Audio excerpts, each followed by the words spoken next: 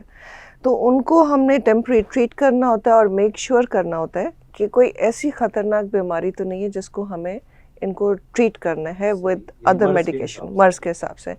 تو 50-60% قسم کے لوگ جن کو جیسے کہ فائبرومائلجیا ہے, ان کو درد ہیں, کمر کا درد ہے, وہ رہے گا مستقل, فزیو تھراپی کے لیے بھیج دیا ان سب. مگر اب جو بقیہ 30-40% قسم لوگ آتے ہیں ان کو پھر مختلف بیماریاں ہیں. وہ پھر آپ کا ینگر ایج گروپ بھی ہو سکتا ہے, اولڈر بھی ہو سکتا ہے, 60s-70s میں. آج ہی ایک پیشنٹ جس کا مجھے انہوں نے فون کیا کہ جی 65 کی ہے اور بہت زیادہ ہیڈ ایک ہے اور بہت زیادہ ان کو آنکھوں کا پرابلم آ رہا ہے, تو ہم کیا کریں, ان کا بخار نہیں ٹوٹ رہا. تو میں نے کہا کچھ بھی نہیں کرو, اس وقت ہمیں ان کو دیکھنا ہے کہ ایک بیماری ہوتی ہے جس میں ایک آنکھ کا ویژن چلا جاتا ہے, اس کو جائنٹ سیل آرترائٹس کہتے ہیں. تو جب تک ہمارے پاس پیشنٹ آتے ہیں تو وہ ایک آنکھ کا ویژن لوز کر چکے ہوتے ہیں. تو میں نے کہا کہ فوراً سے اس کو دوائی دو اور آئی ایم گوئنگ ٹو سی ہر. مگر تو ایسی چیزوں میں میرے حساب سے سب سے زیادہ رول جو ہے نا وہ ایک جنرل ڈاکٹر کا ہے, کہ وہ پرائمری ڈاکٹر کے, اگر کہ وہ ذرا سا بھی سمجھ جائے کہ یہ سمٹم آ رہا ہے, اس کو فوراً کسی کو فون کر دیں یا کسی کے تک پہنچ جائے. تو بہت ساری ایمرجنسیز, رومیٹولوجیکل ایمرجنسیز بھی ہوتی ہیں, اس سے بچ جاتے ہیں. ورنہ عام جیسے ہوتا ہے کہ رومیٹوائڈ آرتھرائٹس جو ہے تقریباً 2% لوگوں میں پاکستان میں بھی ہے. تو اگر 20 کروڑ کی آبادی ہے تو مطلب 2 کروڑ کو تو ہوگا پورے ملک میں ہمارے, ٹھیک ہے. تو آپ کراچی میں دیکھ لیں, اس حساب سے 20-25 لاکھ کو ہوگا. مگر وہ بیچارے جو ہیں بس کوئی دوائیاں کھا رہے ہوتے ہیں. اور پھر یہ ہوتا ہے کہ وہ لڑکیاں ہوتی ہیں, شادیاں بھی ہو رہی ہوتی ہیں, وہ بچے بھی پیدا کرنے ہوتے ہیں, ان کی دوائیاں مانیٹر کرنی ہوتی ہیں. تو یہ ساری چیزوں کے لیے بہت ضروری ایک ٹیم ورک ہوتی ہے. سو مسکولر, جیسے میں اور ڈاکٹر مجاہد ہم کام اکٹھے بھی کرتے ہیں, کہ مسکولر اسکیلیٹل ہمارا ڈپارٹمنٹ ہے, تو اس میں ایک ٹیم ورک ہے. مجھے سمجھ نہیں آ رہا کہ ڈاکٹر مجاہد آپ دیکھ لیں, مجھے لگ رہا ہے اس کا گھٹنا بدلنے والا ہے, یہ میرے پاس آئی ہیں جی, یہ کہتے ہیں کہ ڈاکٹر صالح ذرا کے پیشنٹ دیکھ لیں, مجھے لگ رہا ہے کہ یہ اب اس کو. سو یہ ایک ٹیم ورک ہے. اہم یہی ہے کہ مرض کو سمجھنا.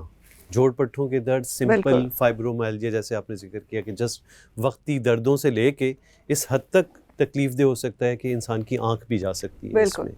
تو پرائمری کیئر فزیشین کو جج کرنا کہ اس کا مرض کس نوعیت کا ہو رہا ہے, اس حساب سے ایک اسپیشلسٹ کی ہیلپ لینا, پراپر تشخیص کر کے ایک صرف دردوں کی حد تک نہ رہنا. اب ہم فوکس جوائنٹس, جو بہت کامن مسائل مجاہد, گھٹنوں کے درد اور کمر کے درد, جس کے لیے میرا خیال ہے دنیا بھر کی ہر چیز کر رہے ہوتے ہیں لوگ, لیکن پراپر ڈاکٹر کے پاس پراپر چیک کر کے ایکس رے یا اس کا اسٹیٹس دیکھنا.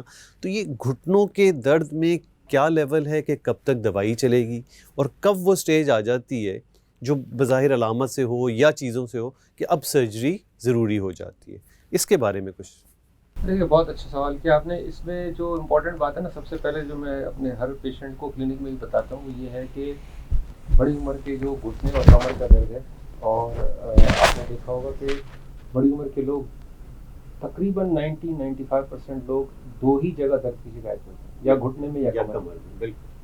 تو ایک بات تو یہ ہے سمجھنے کی کہ یہ جسم کے وہ حصے ہیں جو اٹھتے بیٹھتے سب سے زیادہ لوڈ لیتے ہیں, تو اس وجہ سے یہ زیادہ متاثر ہوتا ہے. دوسری وجہ یہ ہے کہ یہ کوئی بیماری نہیں ہے, یہ ایج ریلیٹڈ چینجز ہیں جو ان 2 حصوں میں زیادہ لوڈ لینے کی وجہ سے نسبتاً زیادہ ہوتے ہیں. یعنی جو تبدیلی جسم کے تمام جوڑوں میں آتی ہے وہی گھٹنے اور کمر میں بھی آتی ہے, صحیح, لیکن وہ تنگ وہاں زیادہ اس لیے کرتی ہے کہ اس پہ لوڈ بہت زیادہ لوڈ ہوتا ہے, اور وہ آرتھرائٹس کہلاتی ہے, جو کہ ایج ریلیٹڈ آرتھرائٹس ہے. اور اس کا مطلب سمپلی یہ ہے کہ آپ کے بال سفید ہو رہے ہیں آپ کے چہرے پہ جھریاں آ رہی ہیں, آپ کی نظر کمزور ہو رہی ہے, آپ چل پھر نہیں پا رہے, آپ کمزور ہو رہے ہیں, تو آپ کے ساتھ ساتھ جوڑ بھی نسبتاً پہلے کی طرح نرم, چکنے اور صحت مند نہیں رہے, اس کے اندر تھوڑی سی خرابی پیدا ہو رہی ہے, وہ رف ہو رہے ہیں. تو اب جو دوسرا سوال ہے کہ جی اس میں کب موقع آئے کہ جی سرجری کی جائے, تو اس میں انتہائی ضروری ہے کہ ڈاکٹر حضرات جو ہے ہمارے مریضوں کو, جو ہمارے بزرگ ہیں, گرینڈ ڈیڈز ہیں, گرینڈ ماز ہیں, ان کو تھوڑی تھوڑی ایکٹیویٹی ماڈیفیکیشن سکھائیں.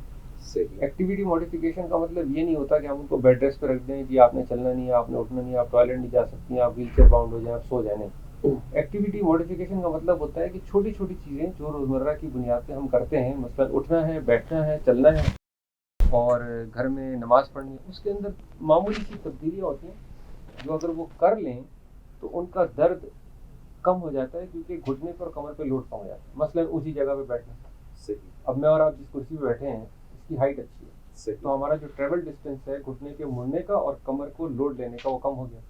اگر میں اور آپ ابھی نیچے بیٹھیں گے 3-4 بار تو ہماری کمر میں بھی درد ہو جائے گا, حالانکہ ہم تو 60-70 کے نہیں ہیں. تو اس طرح کی ایکٹیویٹی ماڈیفیکیشن ضروری ہے, جو کہ آپ کو انٹرنیٹ سے بھی مل سکتی ہے, کسی سمجھدار ڈاکٹر سے بھی مل سکتی ہے, ہمدرد کسی معالج سے مل سکتی ہے.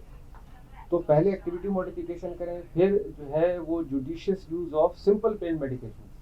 ٹھیک ہے, please do not use big guns, جیسے کرتے ہیں نا والٹرال بھی کھا رہے ہیں, ڈسٹل جیسی بھی کھا رہے ہیں. آپ نے دیکھا ہماری کلینک میں آتے اتنا بڑا تھیلا لے لیں گے اور اس کے باوجود بھی درد کی شکایت کرتے ہیں. ٹھیک ہے نا. اب وہ ساری دنیا جہاں پر کی مختلف combination of NSAIDs with 1 gastro-protective agent, کیونکہ 4 درد کی دوائیں کھائیں گے تو میدا خراب ہوگا, تو وہ بھی کھائیں گے. تو پلیز اس طرح کی اوور میڈیکیشنز نہ کریں, کیونکہ پھر میں کہوں گا درد کا علاج کریں, درد کی وجہ نہیں ڈھونڈیں. اس میں ویسے اچھی باتیں آپ نے اس کی پریونشن کی طرف ہمیں بتا دی کہ بچنا کیسے. ہمیں ایک لائن وہ ذرا سی بتائیں کہ جب بہت سے لوگوں کو ڈاکٹر نے ایڈوائز کیا ہوا ہوتا ہے کہ اب آپ گھٹنے بدلوا دیں, ان کو دوسرا ڈاکٹر کہتا ہے نہیں دوائی پہ چل سکتے ہیں, تیسرا پہلوان کہتا ہے میں 1 ہفتے میں یہ کچھ کر دوں گا کہ کسی چیز کی ضرورت نہیں ہوگی. تو وہ کیا چیزیں ہو رہی ہیں کہ اب ان کو کروا لینا؟ دیکھیں اس کے اندر میں ایمانداری کی بات ہے کہ دونوں کا قصور ہے. ہمارے پیشنٹ کا جو کلچر ہے اس کا بھی قصور ہے, اور ہمارے ڈاکٹر کی جو مصروفیات ہیں اس کا بھی قصور ہے. پیشنٹ بھی چاہتا ہے کہ مجھے میڈیکل ٹریٹمنٹ مل جائے. میں ڈاکٹر صالحہ کے پاس آیا ہوں اور ڈاکٹر مجاہد کے پاس آیا ہوں, وہ بہت بڑے ڈاکٹر ہیں, مجھے ایک پرچے پہ ایسی دوا لکھ کے دیں گے کہ میں ٹھیک ہو جاؤں گا. نہ مجھے ایکسرسائز کرنی ہے, نہ اپنا طور طریقہ بدلنا ہے, رات کو گلاس میں ڈالوں نیلے پیلے رنگ کی گولی جو بہت مہنگی ہو, اور صبح اٹھوں تو میں سارے مسئلے حل ہوں. ایسا نہیں ہوگا. ڈاکٹر کا قصور یہ ہے کہ وہ چونکہ بہت زیادہ پیشنٹ دیکھتے ہیں, ورک لوڈ زیادہ ہے, تو مریض کو ٹائم نہیں دے پاتے کہ آرام سے آئی ٹو آئی کانٹیکٹ ہو, ان کو سمجھائیں پیار سے, محبت کے ساتھ, احترام کے ساتھ, ان کے ہر سوال کا جواب دیں. تو اگر یہ کریں تو بہت سارے مریضوں کو اس کی ضرورت نہیں ہوتی. اور دوسری بات یہ کہ آپ کو مریض کا جو فنکشنل لیول آف ایکٹیویٹی اس کا بھی پتہ چلتا ہے. جوڑ بدلنے کے بارے میں جنرل گائیڈ لائن یہ ہے کہ دیکھیے جوڑ بدلنے کا جو آپریشن ہے وہ کوالٹی آف لائف کے لیے. ٹھیک ہے, اگر آپ کا گھٹنا خراب ہے تو آپ کو یہ بھی دیکھنا ہوگا کہ آیا اگر میں اس گھٹنے کو ٹھیک کروں تو یہ مریض اس گھٹنے پہ چلنے کے قابل ہے, اس کو صحت مند انداز سے استعمال کر سکتا ہے. تو مثال یہ ہے کہ اگر ایک 85 سال کی کوئی محترم خاتون ہے, بالکل ویل چیئر باؤنڈ ہے, کچھ نہیں کر پاتی, نی کا ایکس رے تو بہت خراب ہے, درد بھی بہت ہے, لیکن میں ایک بڑا آپریشن کر کے کیا کر لوں گا. وہ تو بیچاری کروٹ بھی نہیں لے پاتی, وہ تو کھڑی ہوتی ہیں تو 2 جوان دائیں اور 2 جوان بائیں کھڑے ہوتے ہیں, تو ان کو کوئی فائدہ نہیں. یہ ایک بہت بڑا کیچ ہے, کیونکہ ہمارے جو لوگ چل پھر لیتے ہیں نا, وہ پھر کہتے ہیں آج نہیں, کل نہیں, پرسوں, 6 مہینے بعد. اس میں وہ جو گولڈن پیریڈ ہوتا ہے نا, جیسے ہم کہتے ہیں نا ہر چیز کی ایک عمر ہوتی ہے, تو بالکل اسی طرح جوڑ بدلنے کی بھی ایک عمر ہے. اگر آپ فزیکلی فٹ ہیں, آپ کا جوڑ خراب ہے اور جوڑ کی خرابی کی وجہ سے آپ مستقل دوائیں استعمال کر رہے ہیں, تو پلیز کسی آرتھوپیڈک سرجن کے پاس جائیں, اس کو بدلوا لیں, کیونکہ یہی گولڈن ٹائم ہے جب آپ اس کو بدلوا لیں گے, آپ اچھا سا بدلوا لیں گے. آپ میڈیکلی فٹ ہیں آپریشن سہارنے کے لیے, آپ میڈیکلی فٹ ہیں آپریشن سے ریکور کرنے کے لیے, اور پھر آپ اگر پھر آپ نے تکلیف اٹھائی ہے, آپ فائنینشلی اس میں انوالو ہیں, اور تو اس کے بعد آپ اس کو انجوائے بھی کریں گے, ایکٹیو لائف گزاریں گے. آپ مقصد کیا ہے؟ مقصد ہے کہ جب آپ زیادہ چلیں گے تو آپ کو دل کی بیماری بھی کم ہوگی, آپ زیادہ چلیں گے تو آپ کو فزیو تھراپی, رومیٹک میڈیکیشن کی نیڈ کم ہو جائے گی. تو یہ کیچ سمجھنا ضروری ہے کہ جب درد مستقل ہو جائے اور آپ کو پتہ ہو کہ سمپل آرتھرائٹس ہے, اس کے باوجود آپ کی دواؤں کی مقدار روزمرہ کی بنیاد پہ بڑھتی جا رہی ہے, اور آپ کبھی ایک کبھی دوسری دوا لے رہے ہیں, تو پھر آپ دیر نہ لگائیں. کیونکہ آپ 3 یا 4 سال میں یا تو مختلف دوائیں کھا کے اپنا پیٹ خراب کر کے پیسے لگائیں گے اور ٹھیک نہیں ہوں گے, یا پھر آپ ایک مرتبہ کسی اچھے ایکسپیرینس آرتھوپیڈک سرجن سے جوڑ چینج کرا لیں گے تو آپ کی لائف چینج ہو جائے گی. صحیح, بہت اچھا، اس میں جیسے یہ باتیں ہو رہی تھیں ہماری کہ یہ ایج ریلیٹڈ یہ چیزیں آنی ہیں، اب یہ اس ایک پرٹیکولر ایجز کے بعد کیا ہم کریں ایز پریونشن کہ یہ اس تیزی سے نہ آئیں کہ ہمیں وہ معذور کر دیں؟ تو وہ کیا ٹپس ہوں گے ایک عام مریض کے لیے جو اولڈ ایج ریلیٹڈ مجاہد نے بات کی کہ چینجز آنی ہیں، ان کو ہم کیسے پریونٹ کریں، کیا پرولونگ کریں؟ بالکل، ایک تو یہ بات کو سمجھیں کہ اولڈ ایج کا کانسیپٹ بڑا چینج ہو گیا ہے، ٹھیک ہے. ابھی برٹن میں جو ہے انہوں نے کہا ہے کہ مڈل ایج سٹارٹس فرام 60، ٹھیک ہے، اور پھر اولڈ ایج جو ہے وہ 80 کے بعد ہو رہی ہے، ٹھیک ہے. تو اب لوگ 90s تک آرام سے لوگ جیتے ہیں. ہمارے ملک میں ایک تھوڑا سا پرابلم یہ ہے کہ 50-55 کے بعد بلکہ 40 کے بعد لوگ اپنے آپ کو انیکٹیو کر دیتے ہیں، ٹھیک ہے. اب وہ کہتے ہیں کہ جوڑ میں درد ہے، مجھ سے تو چلا نہیں جاتا، وزن بڑھ رہا ہوتا ہے، کھانے کی کوئی حد حربہ نہیں ہے. اچھا، اب اگر آپ نے جوان رہنا ہے یا آپ نے فٹ رہنا ہے، ایک سمپل سی بات ہے، اپنا کھانا اچھا کر لیں، اپنی ایکسرسائز اچھی کر لیں. وزن کا بھی بہت تعلق ہے جوڑوں کے. بالکل. دیکھیں آپ کا ایک گھٹنا ہے تو آپ ایک گھٹنا ٹائر ہے نا، اب آپ سوزوکی کے ٹائر کے اوپر ایک ٹرک کو رکھ دیں گے تو وہ ٹائر تو چلا جائے گا. اب اگر آپ سوزوکی کے ٹائر پہ سائیکل ہی چلاتے رہیں گے تو ٹائر زیادہ چلے گا. سمپل سائنس ہے. یہی بات اسی طرح سے یہ کہ جو اگر آپ کو پتہ ہے کہ جی میرے یہ ٹائرس لگے ہوئے، گھٹنے لگے ہوئے، تو میں اچھی خوراک کھائیں، آپ ایکٹیو رہیں. دیکھیے وزن سے بھی فرق پڑتا ہے، مگر بہت سارے لوگ جن کا وزن ہوتا ہے بٹ وہ ایکٹیو ہوتے ہیں نا، ان کی بھی زندگی کا سٹائل بہت اچھا ہوتا ہے. اور میں حیران ہوتی ہوں کہ پتلے دبلے لوگ زیادہ پاؤنڈ لے کے بیٹھے ہوتے ہیں مگر جو اچھے خاصے ہیوی بھی ہوتے but they have a active life, motivation ہوتی ہے ان میں، جینے کی ایک چاہ ہوتی ہے، وہ کچھ کام کر رہے ہوتے ہیں.